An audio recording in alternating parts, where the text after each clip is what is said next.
Проснулись все, кому спалось, на небе что-то взорвалось. Я распахнул свое окно и глянул вверх. И тут мне сзади говорят: ты посмотри, опять бомбят. А я в ответ: да это ж просто фейерверк. Кому в ответ? Кто говорил? Ведь я один в квартире был. Жена у матери давно, наверное, спит. Я обернулся, что за бред? Передо мной стоял мой дед, который в 45-м был убит. Шинель пилотка ППШ, а я стоял, едва дыша, и головой своей мотал, чтоб сон прогнать. Но дед не думал уходить, он попросил воды испить, потом сказал: присядем, внук, чего стоять. Напротив деда я сидел и словно в зеркало глядел, и дым махорки незнакомый мне вдыхал. А он курил и говорил про то, где воевал, где был, и как на ударе в него снаряд попал.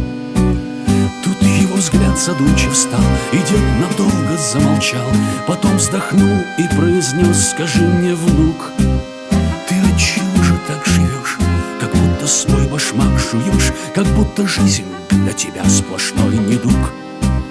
Я растерялся, но потом ему все вывалил грудом, что современный человек такая дрянь, что я и шачу на козла, что в людях совесть умерла, и что отмыться им не хватит в мире бань. Я что-то там еще кричал, но тут кулак на стол упал, горящим страшным взглядом дед меня сверлил. Тебе б со стороны взглянуть, мой внук, на жизни твою суть, и ты тогда б совсем не так заговорил.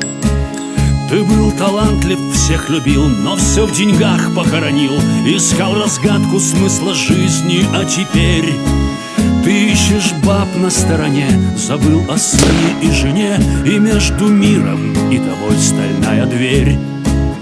Неужто ради ваших склок за хлеб и зрелище мешок мы погибали под огнем фашистских крыс? Эх, нету Гитлера на вас, тогда б вы поняли за час всю ценность жизни, ее прелесть, ее смысл. Уже рассвет входил в мой дом, и пели птицы за окном. Солдат исчез, и я вдруг начал понимать: в любом из нас сидит война, не знаю, чья в этом вина, и нам нельзя на ней, ребята, погибать. В любом из нас сидит война, не знаю, чья в этом вина, и нам нельзя на ней, ребята, погибать.